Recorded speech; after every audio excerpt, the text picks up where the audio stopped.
Taste the Daily. నమస్తే, welcome to story board. Phone tapping కేసులో కీలక నిందితులు ప్రభాకర్ రావు, శ్రవణ్ రావు అరెస్టు చేస్తారన్న భయంతో విచారణకు డుమ్మా కొడుతున్నారు. ఇండియాకు రాకుండానే తెలంగాణ పోలీసులతో గేమ్స్ ప్లే చేస్తున్నారు. ప్రభాకర్ రావు, శ్రవణ్ రావు ఆన్లైన్ విచారణకు హాజరవుతామంటూ తప్పించుకునేందుకు ప్రయత్నిస్తున్నారు. మీడియా అధినేతల నుంచి న్యాయమూర్తుల దాకా ఫోన్లను ట్యాప్ చేయడంలో శ్రవణ్ రావు కీలక పాత్ర పోషించారు. వ్యాపారుల ఫోన్లు ట్యాప్ చేసి కోట్ల రూపాయలు వసూలు చేశాడు. తెలంగాణలో ఫోన్ ట్యాపింగ్ నిందితులు పోలీసులతోనే గేమ్స్ ఆడుతున్నారా? అమెరికాలో ఉంటూ విచారణకు హాజరు కాకుండా నిర్లక్ష్యంగా వ్యవహరిస్తున్నారా? ఫోన్ ట్యాపింగ్ అసలు సూత్రధారులు శ్రవణ్ రావు, ఎస్ఐబి మాజీ చీఫ్ ప్రభాకర్ రావు ఇండియాకు రాకుండా క్రిమినల్స్ మెంటాలిటీ చూపిస్తున్నారా? విదేశాల్లో ఉంటూ పోలీసులకే సవాల్ విసిరేలా విచారణకు రాకుండా ఎస్కేప్ అయ్యేందుకు ప్రయత్నిస్తున్నారా? వేల కోట్లు మింగేసి విదేశాలకు పారిపోయిన ఘరానా దొంగలను చూశాం. వేలాది ఫోన్లు అక్రమంగా ట్యాప్ చేసి మొత్తం రాష్ట్రాన్ని అస్థిరపరిచే కుట్ర చేసిన ట్యాపింగ్ మాఫియా కూడా అదే దారిలో నడుస్తోంది.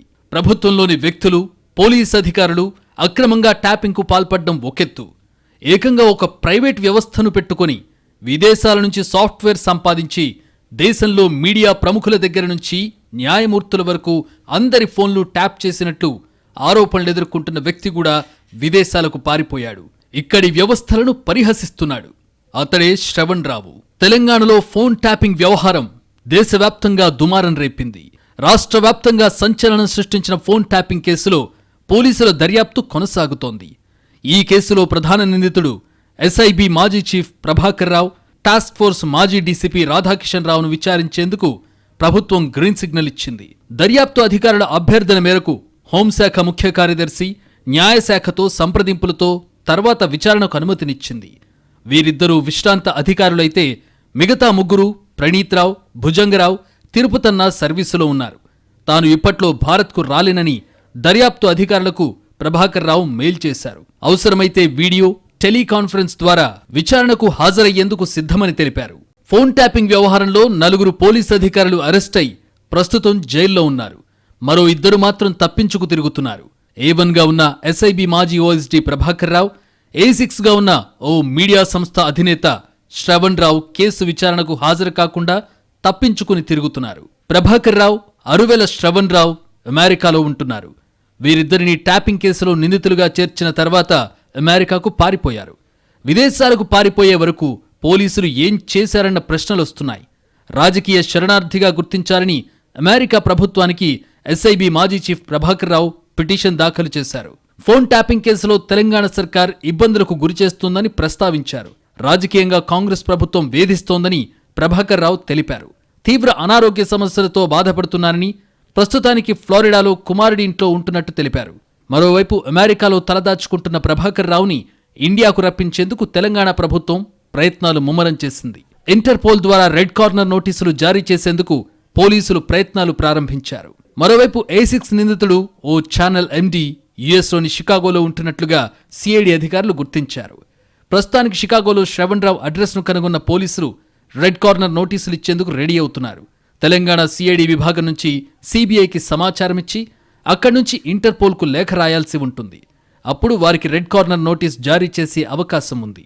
రెడ్ కార్నర్ నోటీసులు జారీ అయితే ఇంటర్పోల్ సభ్య దేశాల్లో నిందితులు ఉంటే అక్కడి పోలీసుల ద్వారా అదుపులోకి తీసుకుని హైదరాబాద్కు తీసుకొచ్చే అవకాశం ఉంటుంది. అమెరికాలో ఉంటున్న అరువెల శ్రవణ్ రావు విచారణకు హాజరు కాకుండా తప్పించుకుని తిరుగుతున్నాడు. ముందస్తు బెయిల్ పిటిషన్ కోసం దరఖాస్తు చేసుకున్నాడు.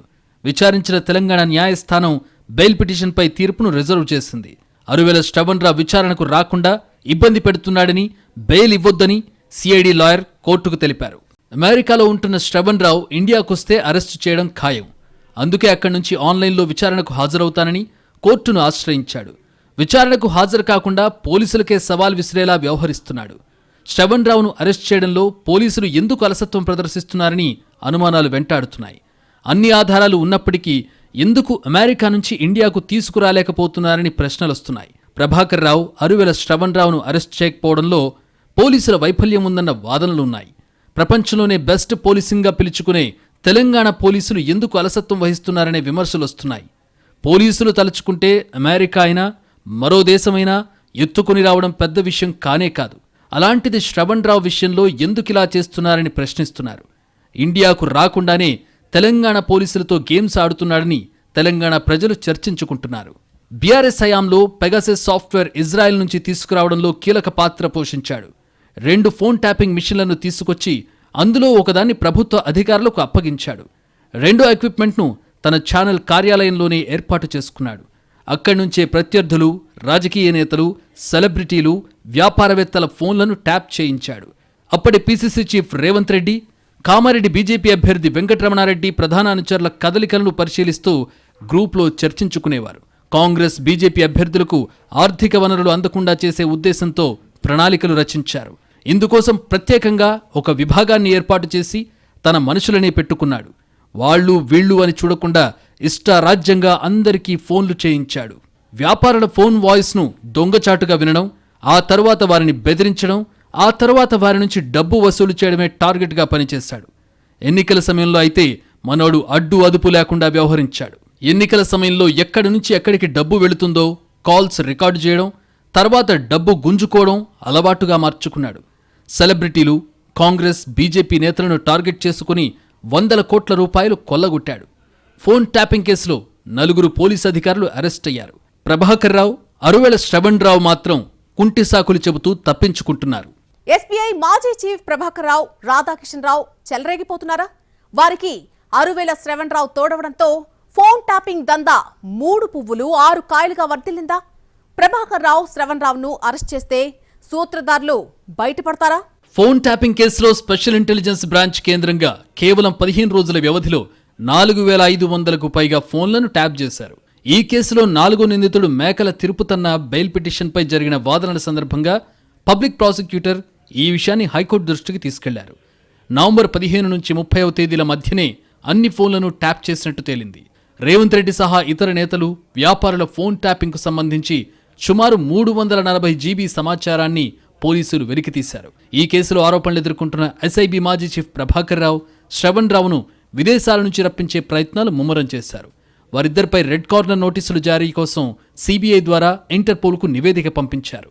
ఈ క్రమంలో రెడ్ కార్నర్ నోటీసులు జారీ అయిన తర్వాత నిందితులిద్దరినీ బలవంతంగా స్వదేశానికి తిప్పి పంపడం చేస్తారని పోలీసులు భావిస్తున్నారు. ఈ 2 నిందితులు దొరికితే వారిని సైతం విచారించి ఫోన్ ట్యాపింగ్ కేసులో ఎవరెవరి ప్రమేయం ఉందన్న సమాచారం తెలుస్తుందనే నమ్మకంతో ఉన్నారు. సమాచారం సేకరించిన వెంటనే దర్యాప్తు వివరాలతో అనుబంధ అభియోగ పత్రం దాఖలు చేయాలని భావిస్తున్నారు. ప్రభాకర్ రావు, శ్రవణ్ రావు చుట్టూ ఉచ్చు బిగుస్తోంది. ప్రభాకర్ రావు ఆదేశాలతోనే తాము ఈ అక్రమానికి పాల్పడినట్టుగా నిందితులంతా పోలీసులకు దర్యాప్తులో వెల్లడించారు. దీంతో కేసు తదుపరి దర్యాప్తంతా ప్రభాకర్ రావు, శ్రవణ్ రావుల విచారణపైనే కేంద్రీకృతమైంది. చివరిగా వారిని విచారిస్తేనే దర్యాప్తు ముందుకు సాగడంతో పాటు పొలిటికల్ సంబంధాలు వెలుగులోకి వచ్చే అవకాశం కనిపిస్తోంది. దీంతో హైదరాబాద్ గత పోలీస్ కమిషనర్ కొత్తకోట శ్రీనివాస్ రెడ్డి కొద్ది రోజుల క్రితం ఢిల్లీకి వెళ్లి కేసు ప్రాధాన్యాన్ని సిబిఐ అధికారులకు వివరించారు. ఈ క్రమంలోనే తాజాగా రెడ్ కార్నర్ నోటీసులు జారీ కోసం సిబిఐ ద్వారా ఇంటర్పోల్కు నివేదిక పంపించారు. ఫోన్ ట్యాపింగ్ కేసు నమోదై నెలలు కావస్తున్నా దర్యాప్తులో మాత్రం ఆశించిన పురోగతి కనిపించట్లేదు. ప్రధాన నిందితుడైన ఎస్ఐబీ మాజీ ఓఎస్డీ ప్రభాకర్ రావు, మరో నిందితుడు శ్రవణ్ రావు విదేశాల్లో ఉండడమే జాప్యానికి ప్రధాన కారణం. దర్యాప్తులో ఇప్పటి వరకు వెల్లడైన అంశాల ఆధారంగా ప్రభాకర్ రావు ముఠా అడ్డగోలుగా ఫోన్ ట్యాపింగ్లకు పాల్పడింది.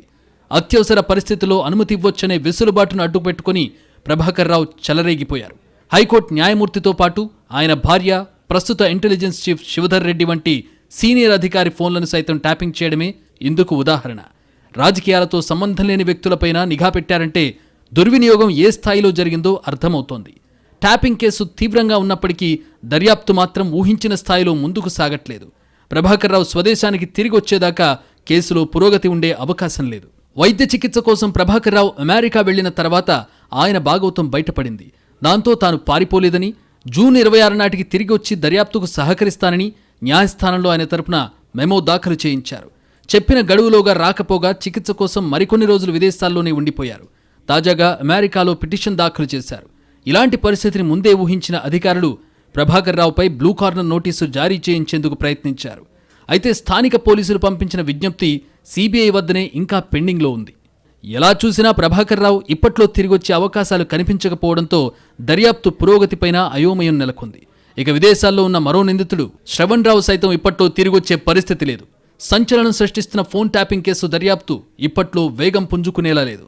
ఫోన్ ట్యాపింగ్ కేసు దర్యాప్తు అధికారులు మరో ప్రయత్నంగా ప్రభాకర్ రావు పాస్పోర్ట్ను జప్తు చేయాలని రీజనల్ పాస్పోర్ట్ అధికారికి లేఖ రాశారు. విదేశాల్లో దాగిన నిందితులను రప్పించేందుకు ఇదో మార్గం. ఎర్రచందనం స్మగ్లర్ ఎర్ర గంగిరెడ్డిని ఇలానే స్వదేశానికి రప్పించారు. కానీ ప్రభాకర్ రావు పాస్పోర్ట్ రద్దు చేయకుండా సస్పెండ్ చేయించారు. ఫోన్ ట్యాపింగ్ వ్యవహారం నడిచిన సమయంలో ఎస్ఐబిలో పనిచేసిన ఇన్స్పెక్టర్లు, ఎస్ఐలు, ఇతర సిబ్బందితో వాంగ్మూలాలు సేకరించింది. క్షేత్రస్థాయి ఆపరేషన్లు, నగదు అక్రమ రవాణా తదితర అంశాలపై గట్టుమల్లు సహా ఇతర పోలీసుల వాంగ్మూలాలనే బలమైన సాక్ష్యాధారాలుగా మలిచే అంశంపై దర్యాప్తు అధికారులు దృష్టి పెట్టారు. ఇప్పటికే దాదాపు 35 మంది నుంచి వాంగ్మూలాలు సేకరించినట్టు తెలుస్తోంది. ఎస్ఐబి మాజీ చీఫ్ ప్రభాకర్ రావుతో పాటు టాస్క్ ఫోర్స్ మాజీ ఓఎస్డీ రాధాకిషన్ రావుల ఆధ్వర్యంలో ఎలాంటి అక్రమ కార్యకలాపాలకు పాల్పడ్డారని ఈ వాంగ్మూలాల ద్వారా తేటతెల్లమైనట్టు తెలుస్తోంది.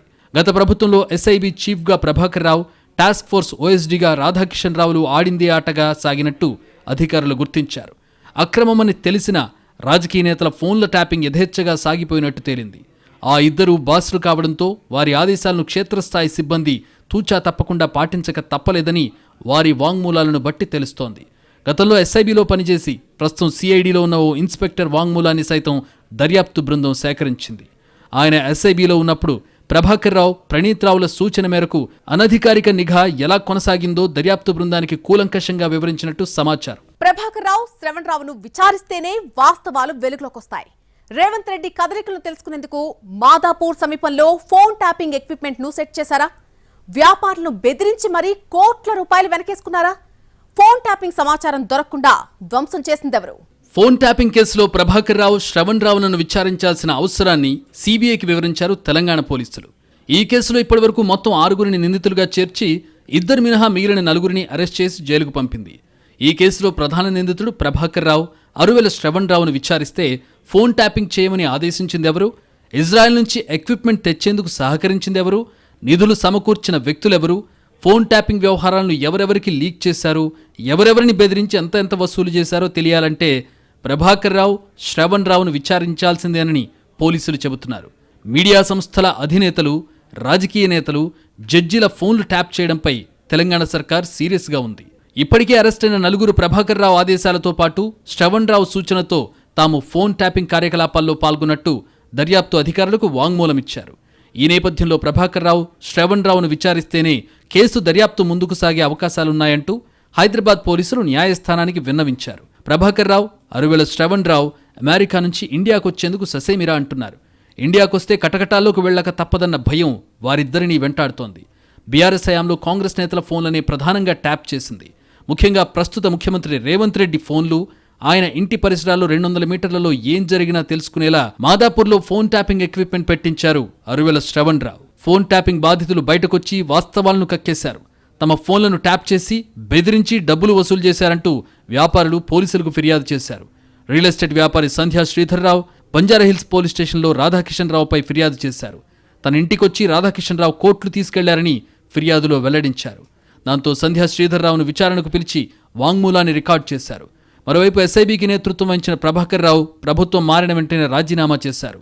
ఫోన్ ట్యాపింగ్ కేసు నమోదైన వెంటనే ఆయన అమెరికా వెళ్లిపోయారు. అటు ఓ మీడియా సంస్థ అధినేత కూడా అమెరికా నుంచి ఇండియాకు వచ్చేందుకు జంకుతున్నాడు. రాధాకిషన్ రావు తనను ఎలా ఏమార్చారనే అంశాన్ని టాస్క్ ఫోర్స్ ఎస్ఐ ఒకరు పూసగుచ్చినట్టు దర్యాప్తు బృందానికి వివరించారు. బీఆర్ఎస్ ఎమ్మెల్సీ వెంకట్రామరెడ్డికి సంబంధించిన నగదును ఎలా తరలించారు, ఓ ప్రముఖ ఆసుపత్రిలో విశ్రాంత ఎస్పీకి డబ్బులు ఎలా చేర్చారనే విషయాలు వెల్లడించారు. ప్రభాకర్ రావు ఆదేశాలతో ప్రణీత్ రావు బృందం గులాబీ పార్టీ ప్రత్యర్థి నేతలకు చెందిన నగదు రవాణా సమాచారాన్ని పసిగట్టడం, దాన్ని రాధాకిషన్ రావుకు చేరవేయడం, వెంటనే టాస్క్ ఫోర్స్ పోలీసులు రంగంలోకి దిగి పట్టుకోవడం, ఇది ఫోన్ ట్యాపింగ్ దందా సాగిన తీరు. ప్రతిపక్ష పార్టీల నేతలకు ఆర్థిక వనరులు అందకుండా అడ్డుకోవడం ద్వారా భారత రాష్ట్ర సమితి అభ్యర్థులను గెలిపించే లక్ష్యంతోనే ఇలా అడ్డదారిలో నిఘా అమలుపరిచినట్టు రాధాకిషన్ రావు విచారణలో తేటతెల్లమైంది.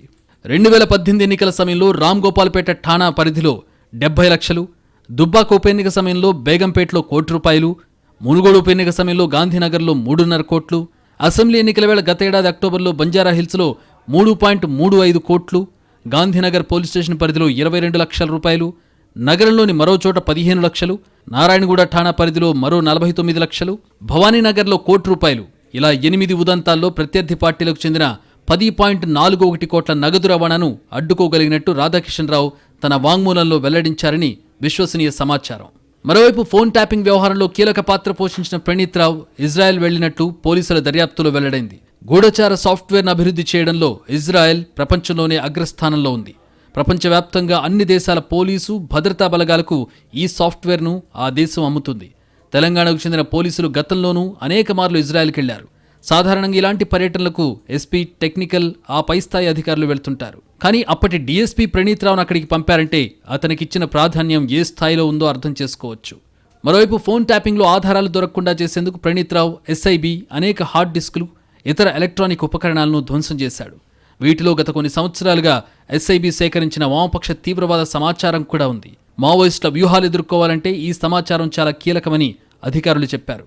కానీ అతను వాటిని కూడా ధ్వంసం చేయడంతో వామపక్ష తీవ్రవాదంపై పోరులో ఇబ్బందులు తలెత్తే అవకాశం ఉందని, ఇది దేశ భద్రతకే ముప్పు లాంటిదని చెబుతున్నారు. సమాచారం ధ్వంసానికి సంబంధించి ప్రణీత్ రావు తదితరులపై పోలీసులు ఐటీ చట్టంలోని సెక్షన్ 66F, 66B, 65 ప్రయోగించారు. వాస్తవానికి సైబర్ ఉగ్రవాదానికి పాల్పడే వారిపై 66F ప్రయోగిస్తారు. ప్రణీత్ రావుపై మోపిన అభియోగాల్లోని కొన్ని అంశాలు కూడా సెక్షన్ 66కు వర్తిస్తాయి. సమాజానికి నష్టం కలుగుతుందని తెలిసిన తర్వాత కూడా కంప్యూటర్లో సమాచారాన్ని చెడగొట్టడం, ధ్వంసం చేయడం తదితర అంశాలను ఈ సెక్షన్కు జోడించారు.